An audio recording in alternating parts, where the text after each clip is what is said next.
अस्सलाम वालेकुम वरहमतुल्लाह। Introduction to trigonometry chapter की दूसरे एक्सरसाइज का आज हम तीसरा क्वेश्चन करने जा रहे हैं। तीसरे क्वेश्चन में हमसे पूछा जा रहा है if tan a plus B, ये ऐसे क्वेश्चन है tan a plus B means a plus b are actually two angles, it is the sum of two angles. if tan a plus b is equal to under root 3, इसका value कितना है under root 3, and tan a minus b, tan a minus b that is equal to 1 over under root 3. a plus b are greater than 0 degree and less than or equal to 90 degree. a is greater than b, find a and b. हमें ये भी बताया जा रहा है कि इनमें से जो बड़ा एंगल है, क्योंकि इसीलिए तो हमने a माइनस बी लिखा है, वो है a. a is greater than b और इनका जो सम है वो लेस देन और इक्वल टू 90 है, means it must not exceed 90 degree. दो एक्यूट एंगल्स हैं, it they can be supplementary और उनका वैल्यू जो है ना दे कैन बी कंप्लीमेंट्री, इनका वैल्यू जो है add that can be maximum 90 degree और उससे लेस भी हो सकता है। अगर हम यहाँ पे देख लें, इस क्वेश्चन में चेक करें, पहला जो हमें क्लू दिया गया है tan a plus B is equal to under root 3। अगर आपको याद होगा कि अंडर रूट 3 हमें tan में से किसका वैल्यू मिला था, जब हम tan थीटा की बात करते थे तो वहां पे tan 60 डिग्री जो है, tan 60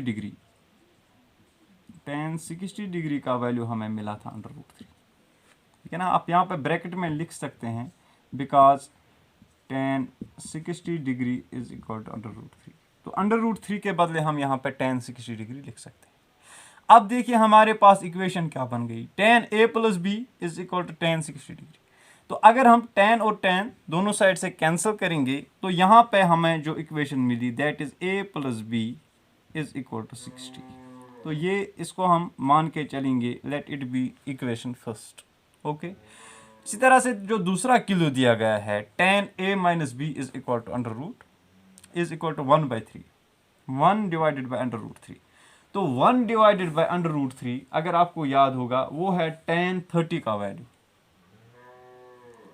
तो हम 30 भी लिख सकते हैं a माइनस बी।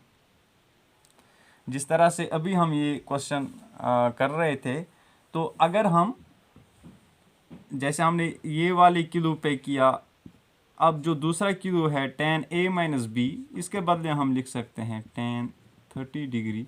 तो tan और tan फिर से cancel, means a minus B is equal to 30। तो ये अब हमारे पास दो इक्वेशन आ गई। एक इक्वेशन है a plus B is equal to 60 और दूसरी इक्वेशन जो है that is a minus B is equal to 30, ठीक।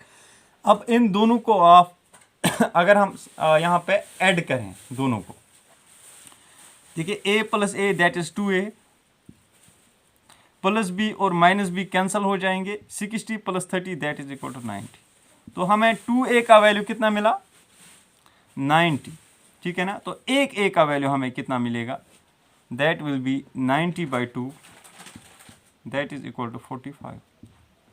तो हमें एंगल a मिला 45 डिग्री, ठीक। अब चूंकि हमें पता है कि a माइनस बी कितना है 30 डिग्री, ठीक। या इस इक्वेशन में या इस इक्वेशन में, इक्वेशन फर्स्ट या सेकंड में हम सब्स्टिट्यूट करेंगे a का वैल्यू, तो हमें b का भी वैल्यू पता चलेगा। जैसे कि हमें इक्वेशन सेकंड में दिया गया था a minus B is equal to 30, ठीक है ना। अब a के बदले हम लिखेंगे 45, जो कि हमें मिला value, minus B is equal to 30, ठीक। या ऐसे भी लिख सकते हैं 45 minus 30 is equal to B. ये माइनस बी दूसरे साइड में जाके प्लस बी बन जाएगा और प्लस 30 यहाँ पे आके माइनस 30 बन जाएगा। तो बड़ा आसान है, b का वैल्यू हमें कितना मिला 45 minus 30 that is equal to 15। तो हमें दोनों एंगल्स मिले, so angle A is equal to 45 degree and angle B is equal to